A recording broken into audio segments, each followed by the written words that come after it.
तो दोस्तों अभी आपको क्या पढ़ाना है? पार्ट सेकेंड पढ़ाना है। किसका? Memories of childhood. अभी जस्ट आपको पढ़ाया तो पार्ट फर्स्ट पढ़ाया, अब इसमें हम आपको क्या पढ़ाएंगे?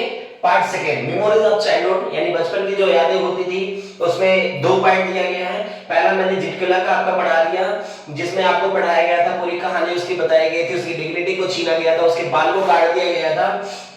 अब दूसरा हम पढ़ते हैं बामा की कहानी, है ना। बामा की कहानी में क्या बताया जाता है? अनटचेबिलिटी को बताया जाता है। अनटचेबिलिटी अगर आप पढ़े होंगे, सिविक्स को पढ़े होंगे या संविधान को पढ़े होंगे, तो उसमें आपको एक बताया गया होगा अस्पृश्यता का अंत, आर्टिकल 17 इसके तहत दर्शाया गया है। डिटेल आपको बताते हैं, जिसमें सीधा सीधा बोला गया है छुआछूत, उस चीजों को बताया गया। तो उसमें क्या स्टिग्मा होती है, क्या आपको बताया जाता है, तो इसके थ्रू हम पढ़ते हैं इस पार्ट को। इस सेकंड पार्ट में देखिए क्या कुछ बता रहा है। द सेकंड पार्ट ऑफ बामा is an expert taken from the करको। करकोल की क्या होती है? एक आत्मकथा होती है, जिसमें तमिल में रह रहे लोगों की पूरी पूरी कहानी को बताया जाता है कि कैसे वो मार्जिनलाइज किए जाते हैं, या उनके अनटचेबिलिटी के उनके साथ साथ कैसा क्या व्यवहार किया जाता है। It relates to the first experience with the untouchability. उनका पहला एक ऐसा अनुभव होता है, किसको? छुआछूत को ध्यान में रखते हुए, जिसे आपको अभी स्टार्टिंग में बताया, जिसे बोला जाता है अस्पृश्यता का अंत। Started with the narrated carefree child. एक ऐसा लड़का है जो carefree होता है, मतलब उसको कोई चिंता नहीं होती है, टाइम बहुत ज्यादा वो अपना फालतू में अपना टाइम वेस्ट करता है। क्या बोलता है लिखिएगा, सी used to return home from school in 30 minutes.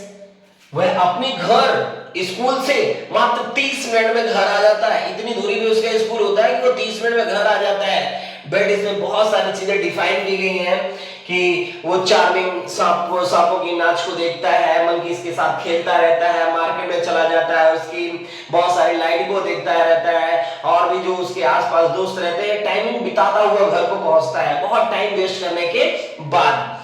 फिर देखिएगा, सी लव्ड ऑब्जर्विंग द एंटरटेनिंग्स। बताया गया कि उसे प्यार किसका था? ऑब्जर्विंग किसका करता था? एंटरटेनिंग, मतलब अपनी एंटरटेनमेंट बहुत ज्यादा मनोरंजन करता हुआ लास्ट में घर पहुंचता था। साइट ऑन द जर्नी, उसकी यात्रा की ये सब सारी चीजें जर्नी बनी रहती थी। वन डे, एक दिन, बामा वाज रिटर्निंग, सी नोटिस्ड। एक दिन बामा रिटर्न हो रहा है, मतलब हो रही थी कहां से? घर की तरफ रिटर्न हो रही थी। उसने नोटिस किया, क्या नोटिस किया? An elders of her street, उनके मोहल्ले का एक बड़ा आदमी, मतलब बड़ा मतलब उम्र में उम्र दराज आदमी, क्या होता है? कैरिंग ए स्मॉल पॉकेट्स, अपने हाथ में एक स्मॉल पॉकेट लिया रहता है। किसका? वेड़ा। वेड़ा मतलब जो हम लोग खाते हैं ना, खाने के लिए होता है, वो चीजों को उसका मालिक मंगा रहा होगा, है ना। अब उसका मालिक बड़े कास्ट से होगा, और ये कैसा है? लोअर कास्ट से है, मालिक अपर कास्ट का होगा। तो उसमें चीजों को बताया गया, देखा इस बड़े को लिया है, होल्डिंग्स, पकड़ा हुआ है, इट विद द स्ट्रिंग्स। कैसा पकड़ा हुआ है? सीधा पॉकेट्स के हैं, उसके बाद टंगने लगने के बाद वो एक स्ट्रिंग्स, मतलब डोरी से उसे लटकाया हुआ है, और सीधा देखिएगा तो इस तरह से लेके जाता है ना। अगर आप देखेंगे तो बुक में ऐसे छापा गया है कि वो अपनी कैसे, मतलब बॉडी से बहुत दूर, यानी टच ना हो उसकी बॉडी, इस तरह से उसको अपने मालिक को लेकर के जाता है। Narrates told about her elder brothers Anand. वह नरेटर अपने घर पे जाती है और अपने बड़े भाई आनंद से बोलती है, इसके बारे में बताती है। She was laughing, वह हंसने लगता है, बहुत ज्यादा हंसने लगता है। आनंद told her about untouchability. आनंद तब क्या होता है? उसको अस्पृश्यता के बारे में बताता है, छुआछूत के बारे में बताता है कि छुआछूत होती क्या है, मतलब किस तरह से वो स्टिंग को लगा करके उस वेड़ा को लेके जा रहा है अपने मालिक के पास। He told her that, वह बताता है क्या? upper caste people, जो ऊंचे कास्ट जाति के लोग होते हैं, thought that if low caste people touched then or anything that belongs to would be polluted. ध्यान दीजिएगा, जो बड़े कास्ट के लोग होते हैं वे छोटे कास्ट के लोगों को ध्यान में रखते हैं, क्या कि अगर वो उनको टच कर देते हैं, छू देते हैं, उनके बहुत पास में आ जाते हैं, तो वो कैसे हो जाएंगे? पोल्यूटेड, मतलब अशुद्ध हो जाएंगे, है ना। अब सोचिए क्या स्टिग्मा बनाई गई है ना। छुआछूत को एकदम खत्म कर देना चाहिए, छुआछूत को, अस्पृश्यता के अंत को एकदम खत्म कर देना चाहिए। ऐसी हमारे सोशल में ऐसा कोई भी डिस्क्रिमिनेशन नहीं होने देना चाहिए। That's why elders watch carrying the pockets bye it's string. यही कारण था कि हमारे मोहल्ले का जो बड़ा आदमी था, बुजुर्ग आदमी था, बड़ा आदमी था, वो स्ट्रिंग में ऐसे लटकाए हुए पॉकेट को अपनी बॉडी से दूर अपने मालिक के पास लेके जा रहा था। आगे देखिएगा क्या बताता है। They were born in low caste. क्यों? क्योंकि उनका जन्म कहां हुआ था? एक छोटे कम्युनिटी, एक छोटे समुदाय, छोटे जाति में हुआ था। They were never give any honored dignity and respect।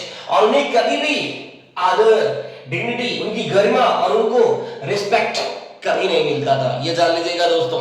ऐसा बताया गया है, नीचे क्या बताता है। आफ्टर हियरिंग अबाउट अनटचेबिलिटी, वह इस अस्पृश्यता को जब सुनता है, जानता है, तो फिर क्या करता है?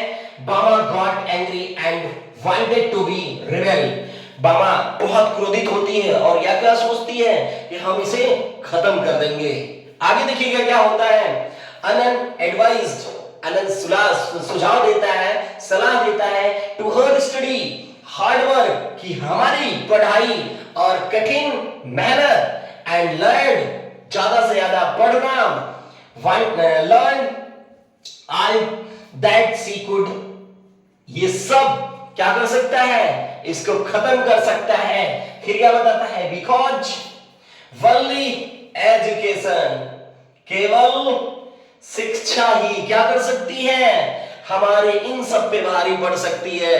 और हमारा शिक्षा, आपको एक मोटिवेशन आता है तो दोस्तों बताते हैं, मोटिवेशन याद रखिएगा, ये सिर्फ और सिर्फ एजुकेशन भी है। और हमारे बहुत बड़े मतलब दिमाग रखने वाले व्यक्ति ने बोला है, सिर्फ यही बोला है। और याद रखिएगा कि शिक्षा वह शेरनी का दूध है, जो जितना पिएगा वो उतना दहाड़ेगा। तो ये क्या बोल सकता है कि जितना मतलब जिसको जितना एजुकेशन आपके अंदर जितना ज्यादा रहेगा, ये अनटचेबिलिटी और चिल्टी बहुत दूर चली जाइएगा। देखिएगा बहुत बड़े बड़े लोगों के पास कोई है छुआछूत, नेवर माइंड्स। माइंड्स तो वो लोग करते हैं जो मिडिल क्लास से बहुत नीचे आते हैं, बस उन्हीं के पास छुआछूत है, बाकी अनटचेबिलिटी और कहीं नहीं है, खत्म हो चुकी है। नीचे देखिएगा, could help to the refute all the indignities, और यही सारी चीजें हमारी सारी गरिमा को ला सकती है। यानी हमारे पास जो प्रसिद्धि है, यानी हमारी कैसे आ सकती है? एजुकेशन के साथ। the words made a deep impression on Bama, है ना? ये वर्ड्स जो बताए गए कि हमारी शिक्षा कैसे हमको कहां पहुंचा सकती है, उसके दिमाग पे गहरा प्रभाव डालता है। She studied hard and stood first in her class। और वह कठिन परिश्रम करना शुरू कर देती है, ज्यादा से ज्यादा पढ़ाई करना शुरू कर देती है, और अपने कक्षा में, अपने स्कूल में पहला रैंक लेकर के आती है। तो दोस्तों, मेमोरीज ऑफ चाइल्डहुड एक बहुत अच्छा चैप्टर रहा, पढ़ के जरूर जाइएगा। 101% आपको बिना इस परीक्षा से क्वेश्चन पुट अप किए सीबीएसई रह ही नहीं सकती, ये जान लीजिएगा। इतना इंपॉर्टेंट पार्ट फर्स्ट और पार्ट सेकंड दोनों को पढ़ के जाइएगा। बहुत अच्छा एक्सपीरियंस रहा होगा। एक दो बार उसे वीडियो को पढ़िएगा, इसलिए आपके लिए छोटी छोटी वीडियो को डाला गया है पार्ट फर्स्ट और पार्ट सेकंड में करके, कि आप बोरियत ना हो आपको, और ज्यादा से ज्यादा पढ़िएगा। दोस्तों, पढ़ाना अच्छा लगा होगा तो लाइक करना मत भूलिएगा और सब्सक्राइब तो जरूर कर दीजिएगा। थैंक यू दोस्तों, धन्यवाद।